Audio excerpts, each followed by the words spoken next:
미국에서 코로나19 바이러스가 재확산되면서 중증 입원 환자들이 급증하고 있습니다. 학교와 병원 등 일부 기관들은 마스크 착용 의무화를 재개하고 있는 것으로 나타났습니다. 동남부 지역에 강력한 허리케인이 강타할 것으로 예상되는 가운데 플로리다주가 비상사태를 선포하며 대비에 나섰습니다.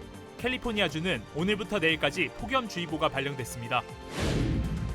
한인들도 자주 가는 캘리포니아주의 한 쇼핑몰에서 수백 명의 청소년들이 난투극을 벌여 쇼핑객들이 대피하는 소동이 벌어졌습니다. 노스캐롤라이나 대학교에서 무장괴한이 교직원에게 총격을 가해 숨지게 하는 일이 발생했습니다. 당시 경찰은 캠퍼스에 대피령을 내리고 3시간 만에 용의자를 체포했습니다. 플로리다주에서 화재 현장으로 향하던 소방 헬기가 추락해 2명이 숨지고 2명이 다치는 사고가 발생했습니다. 정통 한의에서 최고의 보약을 꼽으라고 한다면 단연 경옥고입니다. 동의보감은 몸을 보호하는 보약으로부터 출발하는데 그 동의보감의 첫 번째 처방도 바로 경옥고입니다. 하지만 여러분이 선택하실 수 있는 시중의 모든 경옥고가 비슷한 수준의 효능을 가진 것은 아니죠. 10만이 장석군의 천종산삼 경옥고는 수십 년간 산삼 전문가로서의 경험과 노하우를 담아 만든 가장 높은 수준의 경옥고입니다. 여러분 안녕하십니까? 8월 28일 첫 소식입니다. 미국과 중국이 수출 규제를 논의하는 실무 협의체를 만들기로 했습니다. 소통 채널을 만들어서 서로 보복하듯 규제하는 상황을 막고 갈등을 관리하겠다는 겁니다. 워싱턴에서 김수진 특파원입니다. 중국을 방문 중인 지나 러몬도 미국 상무장관은 왕원타오 중국 상무부장과 만나 수출 통제 정보 교환을 위한 실무 협의체를 만들기로 합의했습니다. 최소 1년에 한 번은 직접 만나 두 나라가 수출 통제 정보를 서로 교환하기로 했습니다. This is meant to be a dialogue where we increase transparency and where we are clear about what we are doing as it relates to export control enforcement. 미국은 작년 10월 중국의 반도체 장비 수출을 사실상 금지하는 수출 통제 정책을 내놨고 중국 역시 미국 반도체 기업에 대해 제재에 나서며 맞대응하고 있습니다. 앞으로는 실무 협의체를 통해 서로가 보복하듯 규제를 하는 상황을 막고 갈등을 관리하겠다는 겁니다. 러몬도 장관은 국가 안보에는 협상의 여지가 없다며 중국에 대한 수출 통제를 해제하지는 않겠다는 뜻을 분명히 했지만 동시에 안보와 관련해서만 극히 제한적으로 통제를 하고 있다고 거듭 강조했습니다. 또 미국과 중국은 두 나라 사이의 교역과 투자 문제를 논의하는 실무그룹도 만들기로 했습니다. 차관급 협의체로 1년에 2차례씩 만날 예정인데 첫 회의는 내년 미국에서 열기로 했습니다. 我们两国的贸易和投资能够稳定的、可预期的发展，为世界的经济复苏 미국과 중국은 안정적인 경제 관계를 유지하는 것이 세계 경제에도 중요하다고 한 목소리로 강조했습니다. 소통 채널을 통해 긴장이 고조되던 두 나라 관계가 변화를 맞게 될지 주목됩니다. 워싱턴에서 MBC 뉴스 김수진입니다. 미국에서 코로나 바이러스가 다시 확산하고 있습니다. 특히 중증 입원 환자와 사망자 비율은 최근 며칠 사이 급증했고 새로운 변이 바이러스들까지 확산하면서 당국이 방역 대책에 골머리를 앓고 있는데요. 결국 병원과 학교 등 일부 기관에서는 마스크 의무화를 제기했습니다. 이호정 기자의 보도입니다. 지난 8월 19일 기준 미국 내 코로나 감염 입원 환자는 15,067명, 하루 평균 3,500여 명이 입원하면서 전주 대비 18.8% 급등한 수치를 기록했습니다. 지난 5월 미국에서 코로나19 비상사태가 공식 해제되면서 방역 규제를 철회한 지 3개월여 만에 코로나 바이러스가 다시 확산하고 있는 추세입니다. We're at this inflection point. Numbers have been going up. Weather's going to get cooler and drier. They're probably going to go up a little bit more. LA 카운티에서도 코로나 감염 입원율은 일주일간 하루 평균 422명으로 전주보다 30% 가까이 증가했습니다. 특히 새로운 변이 바이러스인 EG5 에리스를 비롯해 여러 신종 변이들이 등장하면서 감염 위험성은 더 커졌습니다.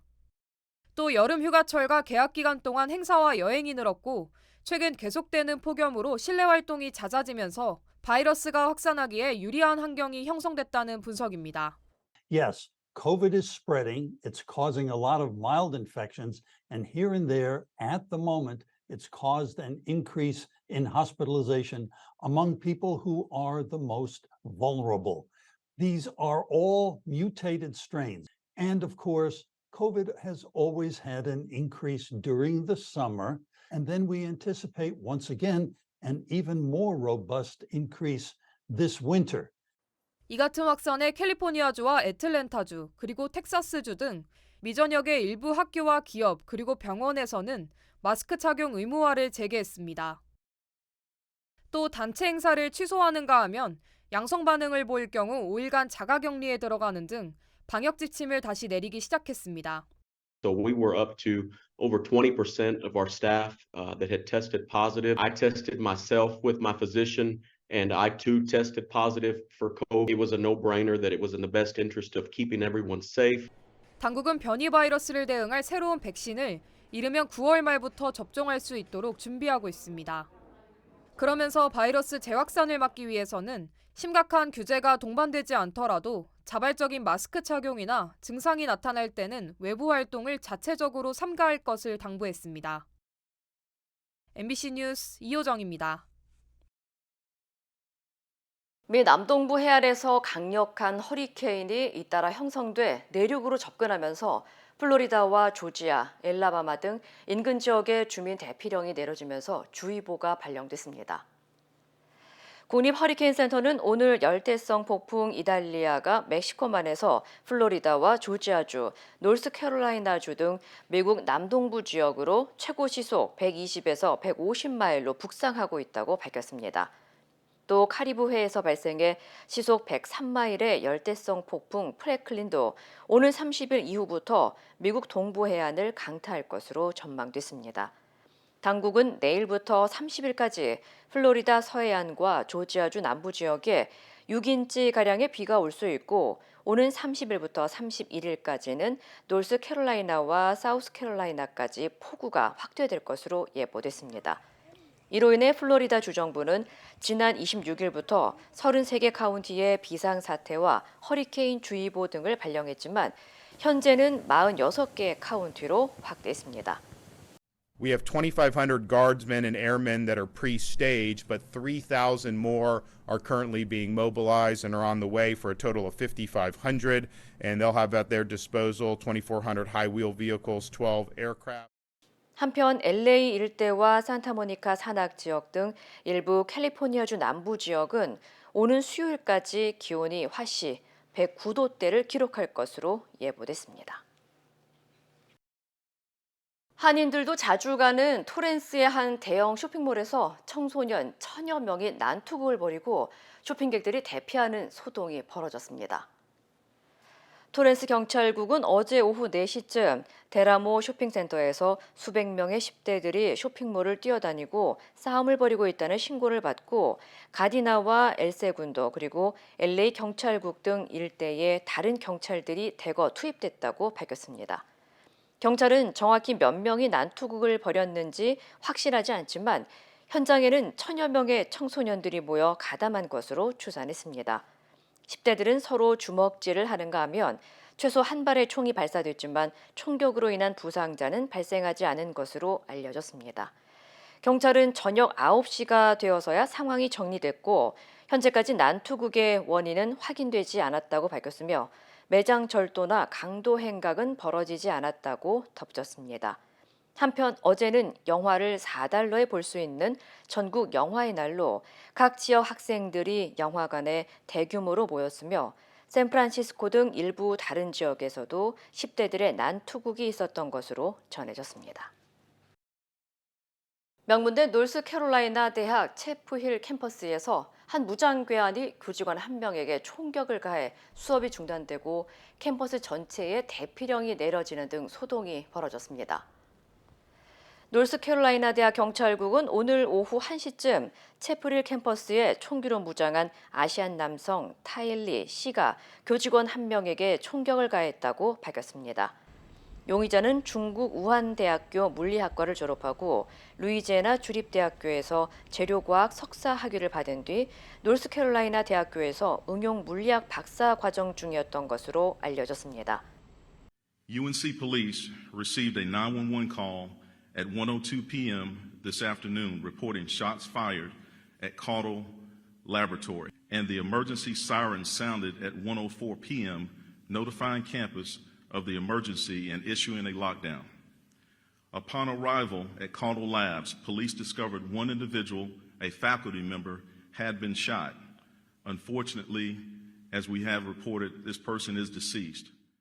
이로 인해 경찰은 즉시 캠퍼스 전역의 학생들에게 대피할 것을 명령했으며 교수와 학생들은 수업을 중단하고 화장실 등으로 대피하거나 강의실 내에 장애물을 설치하고 창문을 가리는 등 조처를 취했습니다.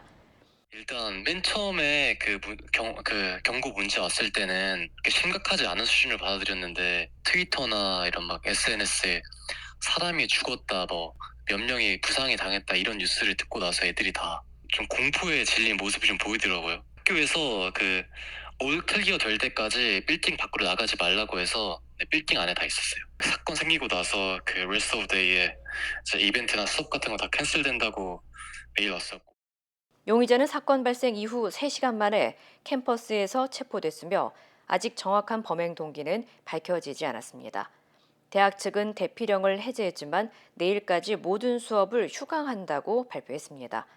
한편 노스캐롤라이나 대학 채프힐 캠퍼스는 농구 선수 마이클 조던과 제11대 대통령 제임스 포크 등의 동문을 배출해낸 명문 대학 가운데 하나로 꼽히고 있습니다. 플로리다 주에서 소방 헬기가 추락해 2명이 숨지고 2명이 부상을 입는 사고가 발생했습니다. 국가교통안전위원회에 따르면 오전 8시 40분쯤 폼파노비치의 한 아파트 건물에 브로워드 카운티 소방구조대 헬기가 추락해 헬기에 타고 있던 1명과 지상에 있던 주민 1명이 숨졌습니다. 헬기는 노스 러더데일 현장으로 향하던 도중 기내에서 화재가 발생해 인근 아파트 단지 지붕을 뚫고 추락한 것으로 알려졌습니다. 당시 헬기에는 3명이 타고 있었고 목숨을 잃은 1명은 브로워드 셰리프국에서 19년간 근무해오던 대위인 시운살의 데리슨 잭슨으로 밝혀졌습니다. 또 아파트 주민이었던 성인 여성 1명도 현장에서 숨졌습니다. 한편 이번 사고로 헬기에 타고 있던 다른 2명과 아파트 건물 안에 있던 주민 2명이 부상을 입어 병원으로 이송됐으며 현재 생명에는 지장이 없는 것으로 전해졌습니다. 마크 리들리 토마스 전 LA시 의원이 부패 혐의로 42개월의 실형을 받았습니다. 데일 피셔 연방판사는 오늘 LA 다운타운에서 열린 토마스 전 의원에 대한 선고 공판에서 42개월형을 선고하고 $30,000의 벌금도 부과했습니다. 법원은 토마스 전 의원이 지역 사회에 많은 선행을 했다는 점은 인정하지만 중대한 범죄를 저지른 점에 대해 반성하지 않고 이로 인해 지역사회 전체가 피해를 입었다고 설명했습니다. 또 공공부패를 척결하는 것 또한 매우 중요하다고 부연했습니다. 토마스 전 의원은 지난 2021년 전 USC 학장으로부터 LA 카운티와 계약을 체결하는 조건으로 뇌물을 받은 혐의와 아들의 USC 대학원 부정 입학 등 20여 개에 달하는 혐의로 검찰에 기소돼 재판을 이어왔습니다. 한편 토마스 전 의원의 변호인 측은 이번 판결에 대해 즉각 항소의 뜻을 밝혔습니다. 60대 한인 남성이 30대 여성을 납치한 혐의로 경찰에 체포됐습니다. 텍사스주의 하커하이츠 경찰국은 지난 22일 화요일 66살의 한인 필립 권 씨와 39살의 매튜 딜라드를 여성 납치, 강금 폭행 등의 중범죄 혐의로 체포했다고 밝혔습니다. 경찰에 따르면 피해 여성의 룸메이트가 새벽 4시쯤 친구가 납치됐고 곧 죽을 것 같다는 문자 메시지를 받았으며 이후 경찰에 신고하면서 수사가 진행됐다고 전했습니다. 경찰은 당일 오전 7시쯤 한 모텔에서 피해자를 발견하고 병원으로 이송했다고 밝혔습니다.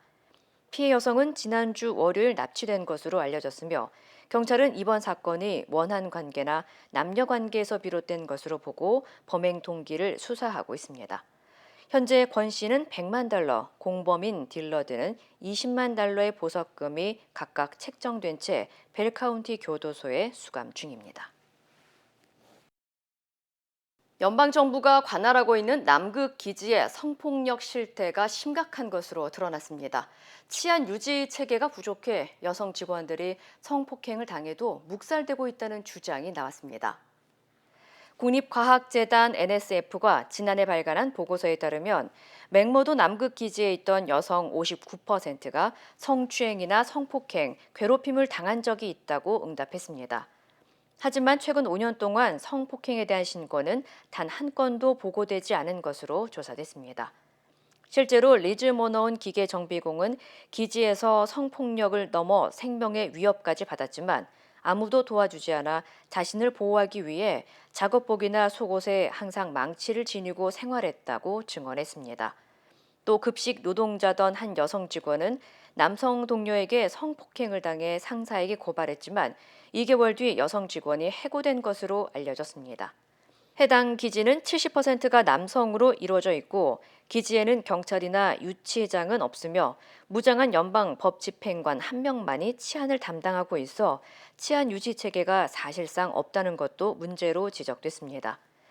이로 인해 당국은 남극 기지에서 성폭력 문화가 도마 위에 오르자 개선책을 제시했고 성추행이나 성폭행 등 보건과 안전사건 등을 즉각 보고하라고 지시한 상태며 신고를 받을 사무소를 개설하고 피해자에게 보안하에 변호인 등을 제공하기로 했다고 밝혔습니다.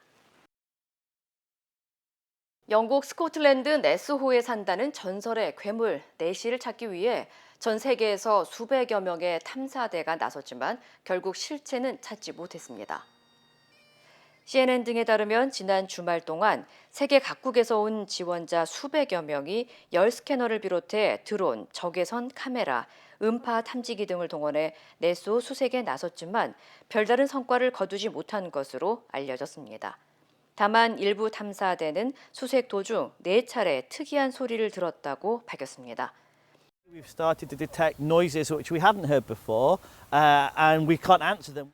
특히 이번 수색을 기획한 네스호 센터 측은 악천 후에도 미국을 비롯해 스페인, 프랑스, 독일 등 세계 각지에서 자원한 사람들이 몰려 지난 1972년 대대적인 수색 작업을 벌인 이후 50여 년 만에 최대 규모라고 전했습니다.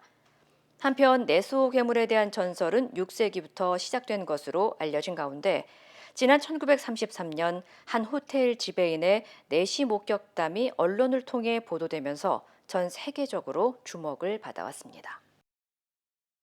오픈뱅크가 한인은행 가운데 최초로 라스베가스에 진출했습니다. 오픈뱅크는 네바다주 라스베가스 지역에 11번째 지점인 스프링 마운틴 지점을 오픈했다고 밝혔습니다. 스프링 마운틴 지점은 라스베가스 아시안 상권 중심 지역에 위치해 한인 주민들에게 보다 편리하고 폭넓은 비즈니스 서비스를 제공할 수 있을 것으로 기대했습니다. 긴 원피스 형태의 이슬람 전통 복장 아바야가 프랑스 공립학교에서 착용이 금지됐습니다.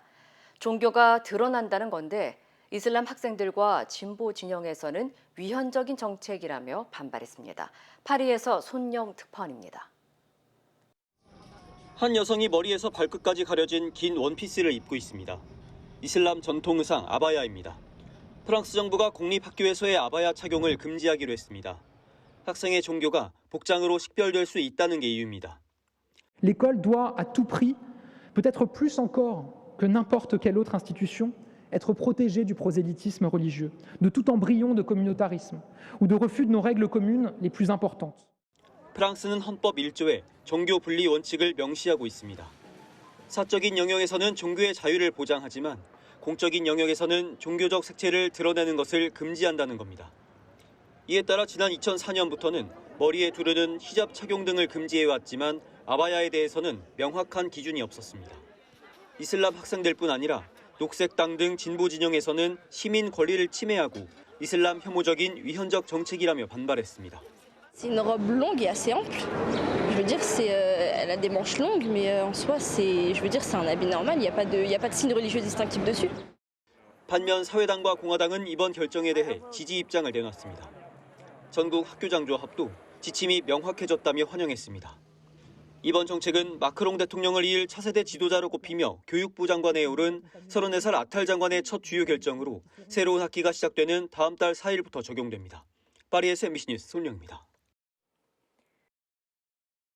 일본의 오염수 방류 이후 중국인들의 반일 감정 수위가 점점 높아지고 있습니다. 일본 정부 기관, 도쿄 전력, 일반 시민들에게까지 중국인들의 무차별적인 항의 전화가 빗발치고 있습니다. 베이징에서 이혜인 특파원입니다. 한 중국인 남성이 스마트폰 지도 앱을 이용해 일본에 무작정 전화를 겁니다.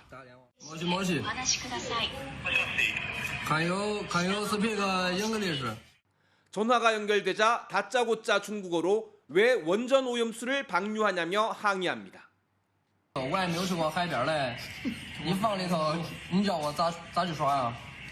14억 중국인 모두 항의 전화를 하자는 제목의 이 영상에는 일본어로 말해주는 번역 앱까지 동원됐습니다. あなたたちはなぜ汚水を排出するのか。あなたたちはバカ。なぜ排出するのか。 중국 SNS에는 도쿄전력과 일본 의회 등 주요 기관의 연락처와 함께 일본의 악행을 막자며 항의 전화를 독려하는 글들이 올라오고 있습니다. 항의 전화가 호텔과 병원, 상점 등 민간에까지 쏟아지자 일본 정부는 법에 따라 엄중히 처리해달라고 중국 정부에 요구하고 나섰습니다. 또 일본인 학교에 돌과 계란이 투척되는 등 반일 감정이 계속 고도되자 중국 내 일본인과 일본 기관의 안전 확보에 만전을 기해달라고 요청했습니다. こうした事案が生じていることは極めて遺憾であり憂慮しています。 중국 외교부 정례 브리핑에서는 중국 내 반일 행동에 대한 대처 방안을 묻는 일본 기자의 질문이 나왔는데 왕원빈 대변인은 법에 따라 외국인의 안전과 권익을 보호하고 있다고 짤막하게 답한 뒤 일본의 오염수 방류 중단을 촉구하는 데 긴 시간을 할애했습니다. 베이징에서 MBC 뉴스 이혜인입니다. 남녀 모두를 위한 천연 자양강장제 블랙마카와 세계 10대 건강식품 마늘의 알리신이 만나 블랙마카골드 탄생.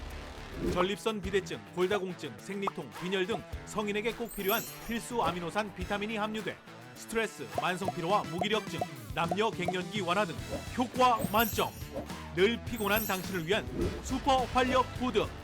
남녀 모두 파워업. 지금 10만이 장석군의 천종산삼에서 만나보세요.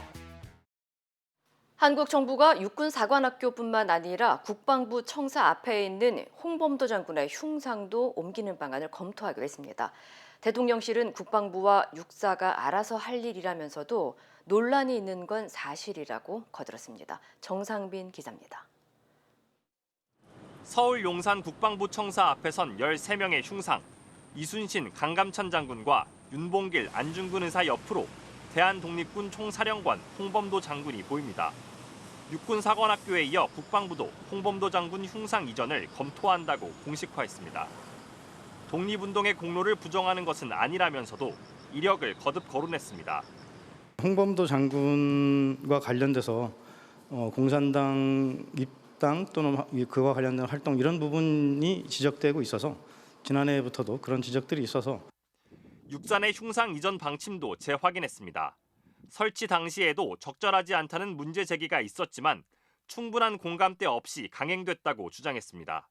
특히 홍범도 장군이 1920년대 소련으로 이동한 직후엔 김좌진, 이범석 장군과 다른 길을 갔다면서 홍범도 장군 흉상 이전 문제를 이념 전쟁과 친일 행각으로 부추겨 정치 쟁점화시키고 있는 현 상황이 안타깝다고도 했습니다.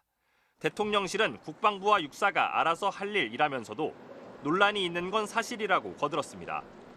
조금 논란이 있는 것은 사실이거든요. 그래서 그런 부분들이 이번 기회에 좀 걸러지는 것도 괜찮겠다 싶은 생각이 듭니다. 더불어민주당은 반역사, 반민족적 폭거라고 몰아세웠고 국민의힘 안에선 옹호론과 과유불급이라는 비판론이 엇갈렸습니다. 국방부는 홍범도 장군을 치운 자리에 백선엽 장군 흉상이 설치될 거라는 의혹에 대해선 결정된 게 없다면서도 6.25 전쟁 영웅, 한미동맹의 가치와 의의를 기리는 방향으로 재정비하는 방안을 검토하고 있다며 여운을 남겼습니다. MBC 뉴스 정상빈입니다. 정부는 홍범도 장군의 공산주의 경력을 문제 삼았는데요. 독립운동가로서 그의 이력이 문제가 된 적은 없었습니다. 여권 내에서도 과도한 낙인 찍기라는 말이 나옵니다. 엄지인 기자입니다. 1922년 식민지 대표 자격으로 모스크바 극동 민족대회에 참석한 홍범도 장군. 정부는 홍범도 장군이 이때 소련 지도자 레닌에게 권총 선물을 받고 이후엔 소련 공산당에 가입한 사실을 문제 삼고 있습니다. 북한을 대상으로 해서 전쟁을 억제하고 전시에 이기기 위해서 필요한 인력을 양성하는 곳인데 공산주의 경력이 있는 사람이 있어야 되느냐 하는. 하지만 일제강점기, 특히 연해주 지역에서 사회주의, 공산주의와 연계해 독립운동을 하는 건 이례적인 일이 아니었습니다. 여권에서조차 과도한 사상적인 낙인 찍기라는 비판이 나오는 이유입니다. 2차 대전 기간에 미국과 소련은 같은 편이었습니다. 그렇지 않습니까? 그러면 당시 일제에서 독립운동한 사람은 민족주의 계열도 있고 사회주의 계열도 있고. 그렇죠. 옛 소련 카자흐스탄으로 강제 이주당한 뒤 극장경비원으로 일하던 그가 숨진 건 광복을 2년 앞둔 1943년 북한 정권이 세워지기도 전이었습니다. 박정희 전 대통령은 홍범도 장군에게 건국훈장 대통령장을 추서했고 노태우 전 대통령은 카자흐스탄에 묻힌 홍 장군의 유해 봉환을 시도했습니다.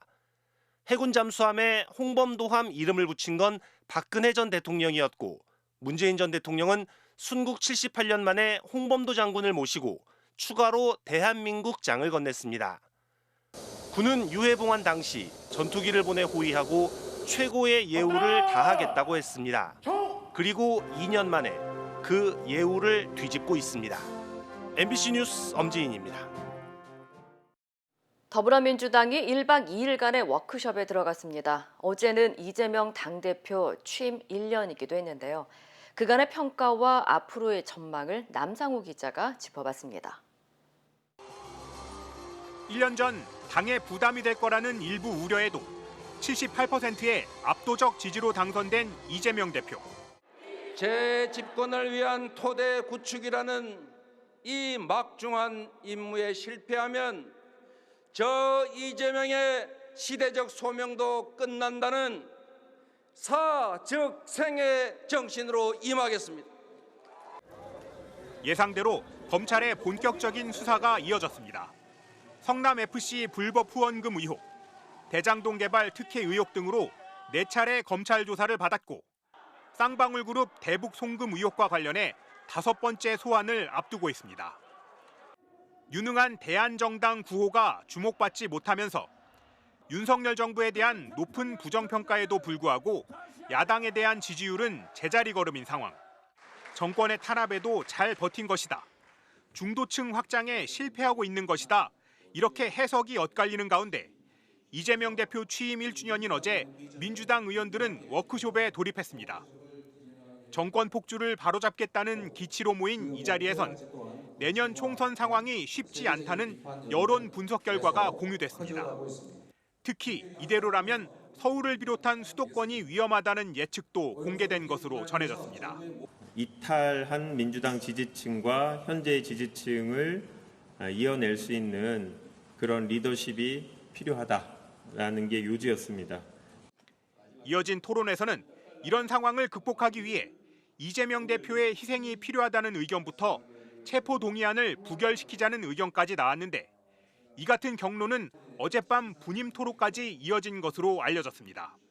MBC 뉴스 남상호입니다. 서울의 한 아파트에서 한 남성이 추락해 숨졌는데 현직 경찰관이었습니다. 그런데 함께 있었던 일행이 마약을 투약한 것으로 드러나 파장이 일고 있습니다. 변윤재 기자입니다. 서울 용산의 한 주상복합 아파트 단지. 이 아파트 14층에서 한 남성이 추락했다는 119 신고가 접수됐습니다. 출동한 구급대원들이 남성을 병원으로 급히 옮겼지만 끝내 숨졌습니다. 맨날 새벽에 일찍 일어나거든요. 근데 붕 소리가 나니까 뭐야? 하고 이제 내다봐야 되는데 밖에서 뭐 차들이 다 부딪혀서 구설인가. 경찰 조사 결과 이 남성은 강원경찰청 기동대 소속 30대 현직 경찰관이었습니다. 사건 당일 휴가를 내고 7명과 술을 마시던 중이었는데 몇몇 사람들은 간이 마약 검사 결과 양성 반응도 나왔습니다. 집단 마약 투약 정황이 의심되는 대목입니다. 이들은 경찰 조사에서 운동 동호회로 만난 사이라고 말했으며 숨진 남성 외에 다른 경찰관은 현장에 없던 것으로 확인됐습니다. 아파트 관리사무소 측은 이들이 예전에도 밤에 소란을 일으켜 민원이 들어오기도 했다고 합니다. 그리고 어쩌다가 친구분들이 한 번 놀러 와갖고 술 먹고 이렇게 하시니까 그거는 좀 오늘 하루만 좀 이해해 주십시오. 뭐 이런 식으로 밤만 되면은 야간에 특히 좀. 경찰은 타살이나 극단적 선택 여부 등 모든 가능성을 열어놓고 조사 중이라고 밝혔습니다. 부검을 통해 숨진 경찰관 역시 마약을 투약했는지 확인할 예정입니다. MBC 뉴스 변은재입니다. 영국에서 공항 관제 시스템에 문제가 발생하면서 항공기 결항과 지연 사태가 속출했습니다. 인접 국가를 오가려던 항공기 승객들이 큰 불편을 겪었습니다. 관련 소식 전해드립니다. 영국 항공교통센터는 현지 시간 28일 공항 관제 시스템에 문제가 생겨 항공기 운항 계획을 한때 수동으로 입력해야 했다고 밝혔습니다. 다행히 늦은 오후쯤 기술적인 문제는 해결됐는데요. 하지만 영국에서 출발할 예정이거나 영국으로 오려던 항공기 수백 편의 운항이 취소됐고요. 항공기 지연 사태도 이어졌습니다. 이 때문에 스페인과 포르투갈, 그리스 등 유럽 주요 국가 공항에선 영국으로 가려던 승객들의 발이 묶이면서 불편을 호소하는 글이 SNS에 잇따라 올라오기도 했습니다. 이탈리아 전역이 이상기후로 몸살을 앓고 있는 가운데 이탈리아 북서부에는 때이른 눈이 내렸습니다. 지난 2006년 토리노 동계올림픽 스키 경기가 치러지기도 했던 알프스 산악지대에 5cm가량 눈이 온 건데요. 원래 눈이 많이 오는 곳이긴 하지만 여름에 눈이 내린 것은 10년 만에 처음으로 차량 여러 대가 고립되기도 했습니다. 멕시코 중부 미초아칸주는 세계 최대 규모의 아보카도 생산지인데요. 최근 이곳에서 아보카도와 라임 때문에 갱단 간의 충돌이 끊이지 않고 있습니다. 수익성이 높은 아보카도와 라임 유통망을 확보하려고 다툼을 벌이고 있는 건데요. 갱단들의 방화가 잇따르는가 하면 차량 파손과 도로 봉쇄도 이어지고 있고 총격까지 보고되기도 했는데요. 정확한 인명피해 규모는 아직 확인되지 않고 있습니다. 사망자는 올해 21살 흑인 여성인데요. 3살과 6살 두 아들을 둔 엄마로 올 가을 셋째 출산을 앞두고 있었습니다. 사건이 발생한 건 지난 24일 저녁이었고요. 오하이오주 컬럼비아의 한 마트에서 절도 사건이 발생해 경찰관이 검문을 요청했는데요. 당시 이 여성이 검문을 피하려고 차를 몰고 경찰관을 향해 돌진하는 바람에 총을 쏠 수밖에 없었다는 게 경찰 측 설명입니다. 피격 직후 여성은 병원으로 옮겼지만 태아와 함께 숨졌고요. 임신부에 대한 과잉 대응이라는 비난이 빗발치자 경찰은 당시 상황이 담긴 영상을 공개하는 방안을 검토 중입니다. 브라질 중부 사우바도르시 인근에서 마약 조직 간 분쟁 때문에 희생된 것으로 추정되는 시신들이 무더기로 발견됐습니다. 한 주택에서 여성 시신 2구가 나온 데 이어 인근 또 다른 주택에서 시신 7구가 추가로 발견된 건데요. 대부분은 불에 타 있었고요. 희생자 가운데 어린이도 3명이나 포함되어 있었습니다. 당국은 사망자 중 1명은 현지 마약 조직원의 친척으로 이번 사건이 마약 조직 간 분쟁 때문에 발생했을 것으로 추정했습니다. 이 시각 세계였습니다.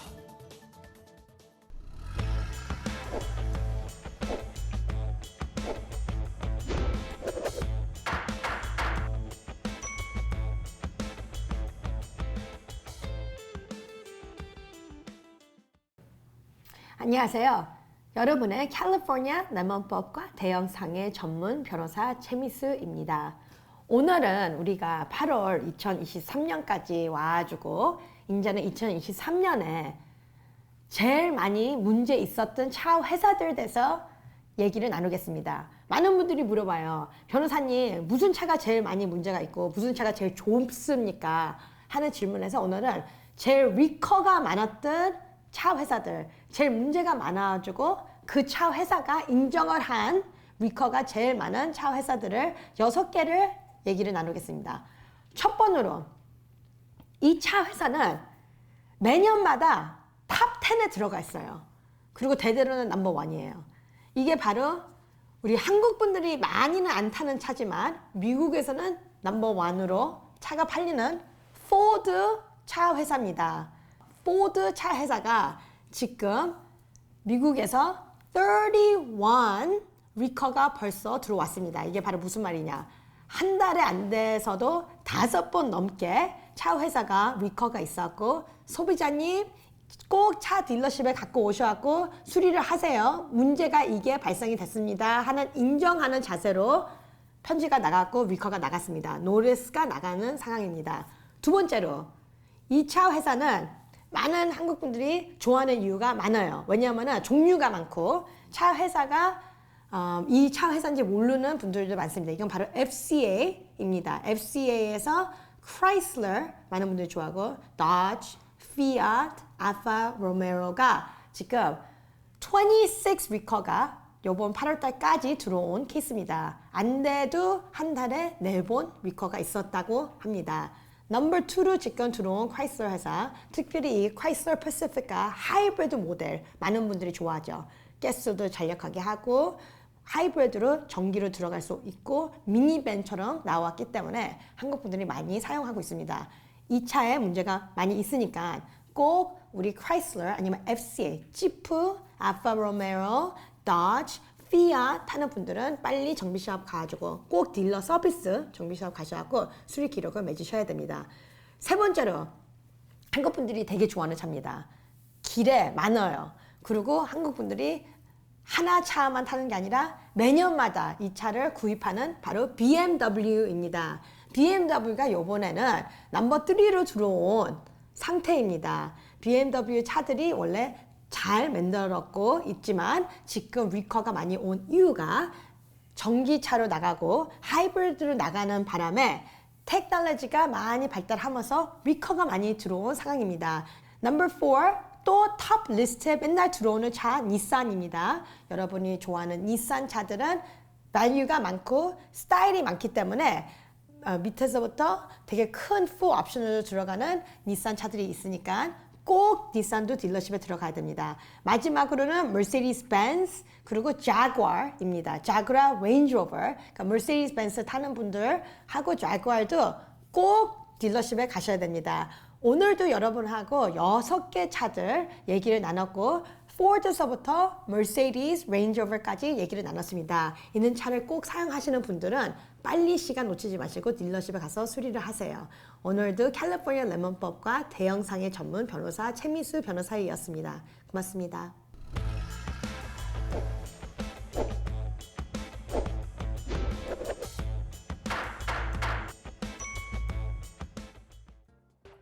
인터넷과 SNS에서 화제가 된 소식들 알아보는 투데이 와글와글입니다. 어른이 보호구역 스쿨존에서 보행자가 오히려 차량 운전자에게 사고를 유발하려는 듯 위협을 가하는 모습이 종종 목격되는데요. 누리꾼들 사이에서는 스쿨존 사고 시 처벌을 강화하는 법 시행 이후 유독 이런 일이 많아졌다는 주장이 나옵니다. 최근 온라인 커뮤니티에 올라온 사진입니다. 충남의 한 초등학교 앞 횡단보도에 청소년으로 보이는 2명이 나란히 누워 있는데요. 자세히 보면 두 손에 스마트폰을 들고 있습니다. 날도 어둑어둑해 운전자들 눈에 잘 띄지 않을 수 있는 위험한 모습인데요. 또 다른 사진입니다. 역시 충남 지역의 한 사거리인데요. 청소년들로 보이는 2명이 사거리 한복판에 대자로 누워 있습니다. 누리꾼들은 스쿨존에 진입한 차량을 대상으로 고의로 장난치는 아이들 놀이가 다른 방식으로 진화하는 거 아니냐며 우려했는데요. 실제 스쿨존에서 안전우전 부조의로 교통사고를 내면 가중처벌하는 법 시행 이후 아이들이 주행하는 차량 앞으로 갑자기 뛰어들고 운전자를 놀리듯 춤까지 추는 모습도 포착되기도 했는데요. 누리꾼들은 학부모의 각별한 지도가 뒤따라야 한다고 입을 모았습니다. 한 사람당 반드시 하나 이상의 음식을 주문해야 하는 이른바 1인 1메뉴 식당 이용해 본 적 있으신가요? 경기가 좋지 않은 데다 특히 관광지에서 1인 1메뉴를 요구하는 식당이 적지 않은데요. 3살 아이와 함께 국밥집을 찾았다가 예외 없는 1인 1메뉴를 요구받았다는 사연이 누리꾼들 사이에서 논란이 됐습니다. 지난 일요일 온라인 커뮤니티에 사연을 올린 글쓴이는 순대국밥집에 갔는데 3살 아이가 많이 먹지 못할 것 같아 순대국밥 1인분에 추가로 밥 한 공기를 주문했다고 전했습니다. 그런데 한 사람당 무조건 음식 하나를 시켜야 한다고 눈치를 줘 불편한 식사를 할 수밖에 없었다는데요.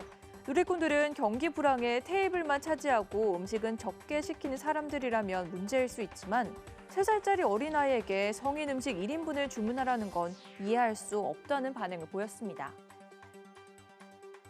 최근 에버랜드의 자이언트 판다 러바오가 관람객이 떨어뜨린 장난감을 먹이로 착각해 입으로 가져가는 일이 벌어졌는데요.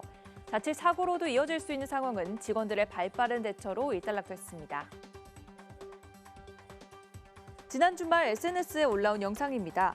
한 관람객이 방사장으로 무언가 떨어뜨리자 러바오가 떨어진 물체를 향해 다가가는데요. 땅에 떨어진 건 아이가 가지고 놀던 파란색 장난감 자동차였습니다. 이리저리 살피던 러바오, 입에 물고 원래 있던 자리로 가져와 깨물기 시작하는데요. 영상에는 러바오가 장난감을 깨무는 소리와 관람객이 안 돼! 라며 걱정하는 음성이 담겨 있습니다.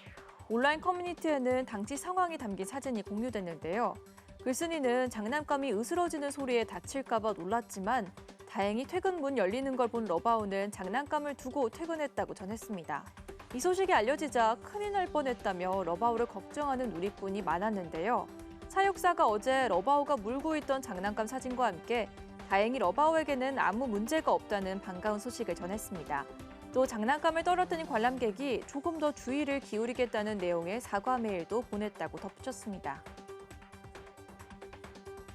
밤하늘에 수많은 빛꼬리를 내며 낙하하는 섬광 보이시나요? 유성우라도 떨어진 걸까 싶지만 일론 머스크가 만든 우주기업 스페이스X의 펠컨 9 로켓 파편이 지구 대기권을 뚫고 추락하는 모습입니다. 재작년 미국 오리건주에서 촬영된 영상인데 최근 해외 누리꾼들 사이에서 다시 화제가 되고 있고요. 당시 이 지역에 로켓 파편이 진입하는 또 다른 영상들도 SNS에 잇따라 올라오고 있습니다. 지난 5월에는 일본 오키나와현 상공에서 정체불명의 불덩어리가 하늘을 가로지르며 떨어져 UFO 소동이 빚어지기도 했는데 중국이 발사한 로켓 파편으로 추정됐고요. 해외 누리꾼들은 보기엔 아름답지만 말 그대로 우주서 날아온 쓰레기들이라며 감시체계 구축이 시급해 보인다고 우려했습니다. SNS에 올릴 사진 하나 찍으려고 위험천만한 행동하는 사람들 적지 않죠. 급기 항공사 승무원들이 이런 행동을 해 비난을 받고 있습니다. 함께 보실까요? 여객기 비상구문으로 나온 여성 승무원, 날개 위에서 두 손 번쩍, 한 다리는 들고 무슨 포즈를 취하는데요. 날개 이곳저곳 옮겨다니면서 자세를 잡고 곧이어 다른 승무원들까지 차례차례 나와 한껏 포즈를 취합니다. 여객기 안에서 동료 승무원이 기념사진을 찍어주고 있는 걸로 보이는데요. 지난 16일 아르헨티나 부에노스아이레스 공항에서 포착된 모습이고요. 이들은 모두 스위스 국제공항 승무원들이었습니다. 전문가들은 보잉 777이 비행 중 높은 고도에서 영하 온도에 노출돼 날개가 얼음에 뒤덮였다면 매우 위험한 행동일 수 있다고 지적했는데요. 해외 누리꾼들도 날개 높이가 지상에서 몇 미터는 돼 보이는데 보기에도 아찔하다는 반응을 보였습니다. 요즘 회사 복지가 아무리 좋다고 해도 잠자는 것만큼은 회사가 편할 리 없죠. 일본에서 이런 회사원들을 겨냥해 수면 캡슐을 갖춘 카페가 등장했습니다. 아예 누워 자는 건 아니고 엉거주춤 서서 수면을 취해야 하는데 자세는 좀 불편해 보이지만 소음과 빛이 완전히 차단돼 어렵지 않게 잠들 수 있다는데요. 실제로 수면 캡슐을 체험한 한 누리꾼은 생각보다 불편하지 않았고 20에서 30분 정도의 낮잠이 꽤 괜찮았다는 후기를 남기기도 했습니다. 또 완전히 깊게 누워 자는 게 아니라서 금세 회사를 복귀해 업무를 보는데 더 적합하다는 평가도 있는데요. 이용료는 커피 한 잔을 포함해 30분에 825엔, 우리 돈 약 7,600원이라고 하네요. 투데이 와글와글이었습니다.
이상으로 8월 28일 월요일 뉴스를 마칩니다. 시청해주신 여러분 고맙습니다.